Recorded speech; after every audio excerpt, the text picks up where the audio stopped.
Hey everyone, welcome to this explainer. Today, we're diving into an incredibly sobering, yet absolutely fascinating conversation with Emad Mostaque.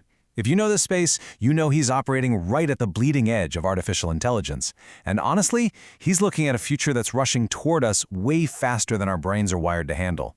He's sounding a massive alarm about artificial general intelligence, AGI, and the sheer psychological weight it brings. We aren't just talking about, a fancy new software update here. We're talking about completely rewiring human existence. Okay, let's just jump right into the deep end. According to Mostaque, we have roughly 1,000 days until most digital jobs become completely economically irrelevant. Just let that sink in for a second. 1,000 days. That's less than 3 years. Before it's even time to upgrade your current smartphone, if your job exists on a screen, an AI is going to be able to do it. And it's going to do it without ever sleeping, without needing a coffee break, and without making a single mistake. He's arguing this isn't some far-off sci-fi movie. It's a very real, very imminent economic reality that, frankly, we're just not ready for. And to crank up the intensity even more, Mostaque argues that democracy as we know it, it's probably in its final decade or two. Why? Because these AI models are getting exponentially more persuasive than we are. They're already beating professional human debaters, so he projects that within 30 to 40 years tops, pretty much every country on Earth will effectively be run by AI. Sure, you might still have human politicians as the smiling figureheads, but the actual heavy lifting, the core decision-making, drafting policies, persuading the public, that's going to be entirely driven by artificial superintelligence. So, that brings us to Section 1, the 1,000-day countdown. To really grasp this timeline, we need to unpack the cold, hard math driving it. We're currently sitting right in the takeoff period of the Singularity. This is where massive leaps in computing power and algorithmic efficiency are all smashing together. To get it, you gotta look at what he calls intelligence at the edge. Right now, the global average IQ hovers around 9,200, which is mostly due to gaps in education and infrastructure.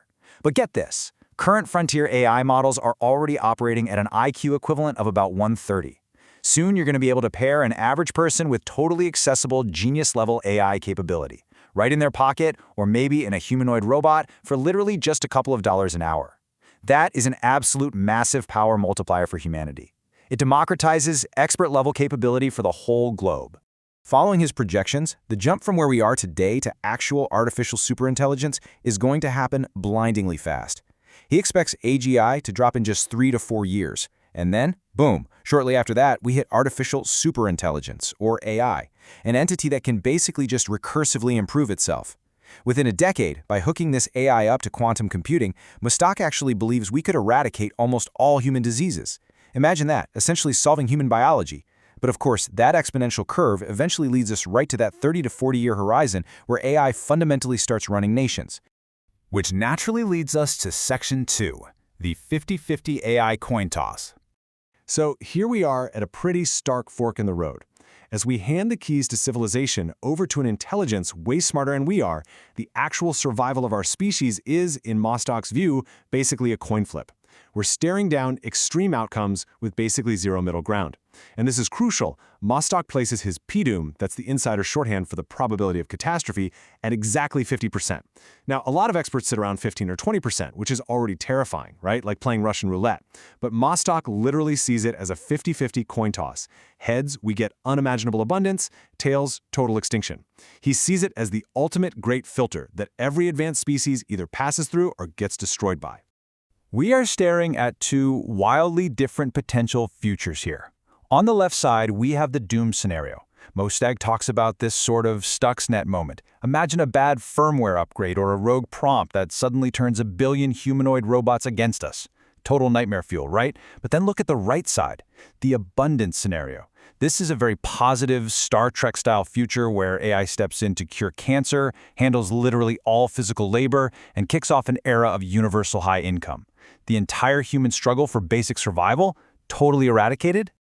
So why is the probability of doom so high? Well, it all boils down to alignment. Mostaque points out that even really simple biases could trigger an absolute disaster.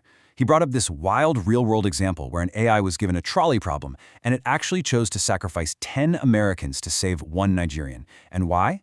Literally just because the human data labelers who trained its reward system happened to live in Nigeria and Pakistan.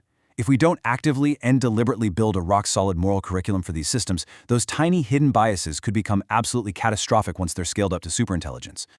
Let's move on to Section 3, Rethinking Economics and Labor. All of this is accelerating toward an imminent economic upheaval that is going to completely shatter our current models of labor and capital. Look, our whole modern economy relies on this very specific relationship: humans work and capital flows. AI is about to take a pair of scissors and permanently cut that link. Mostaque lays out this incredibly chilling reality. Capital compounds capital when it no longer needs human labor. Think about it. Historically, to grow a business, you had to hire people. You paid them, they paid taxes, they bought stuff. It was a cycle. But very soon, corporations are just going to rent GPUs and hire $2 an hour humanoid robots. When capital can just buy more AI to produce more capital, the entire engine of the global economy just grinds to a halt for everyday people. And the ripple effects here are just staggering. When AI can do your cognitive work perfectly 24/7 and robots are doing all the heavy lifting, we're going to see a massive rise in what China is already calling dark factories. These are massive manufacturing plants running with the lights totally off because there isn't a single human worker inside. When that happens across the board, our traditional income and payroll tax bases are going to completely collapse. Governments simply won't have a way to collect the taxes they need to keep society running, which means we're going to need some radically new economic systems, and fast. All right, Section 4, the National Champion Solution. So, to navigate this massive crisis and avoid handing everything over to a couple of tech monopolies, Mostaque proposes what he calls the national champion model. His argument is that we absolutely cannot let the means of production get locked up by a handful of post-economic billionaires. So, step 1, instead of relying on foreign megacorporations, individual countries need to fund their own sovereign, localized AI platforms. Step 2, we treat this AI just like the water grid or electricity, make it a public utility with universal access for every single citizen. And step 3 is the big one. The public has to collectively own the physical fleets of robots. That's how you make sure a nation's productivity actually benefits the people living there. Let's imagine how this actually plays out in reality. We could locally crowdfund this entire infrastructure, setting the entry valuation at just £1 or a couple of dollars, so mass public ownership is genuinely affordable for everyone. Mostaque even throws out this awesome idea of granting 1% equity in this national AI utility to every newborn child. By giving every single citizen a literal financial stake in the AI and robotic workforce, we protect our sovereign right to intelligence. It guarantees that while the robots are off building all the wealth, it's the citizens who are actually reaping the rewards. Let's wrap up with Section 5, Redefining Human Purpose. As our physical and brain power loses all its market value in this post-ASI world, we are going to be forced to face some really heavy philosophical questions. I mean, if you literally never have to work again, who are you? What is your purpose? Mostaque passionately argues that we have to legally and morally separate human personhood from capability. He defines moral personhood as a status rooted entirely in our human lineage, our shared biology. It has nothing to do with how smart or productive we are. Because think about it, if we base our rights on capability, a super intelligent AI is going to look at us, realize we're the dumbest things in the room, classify us as totally useless, and just strip our rights away. Our ultimate protection is finding value in simply being human. So, despite all this cold, intimidating math of exponential growth, Mostaque brings it back to where true value actually lives. In a world totally dominated by AI, meaning has to return to deep, authentic human connection.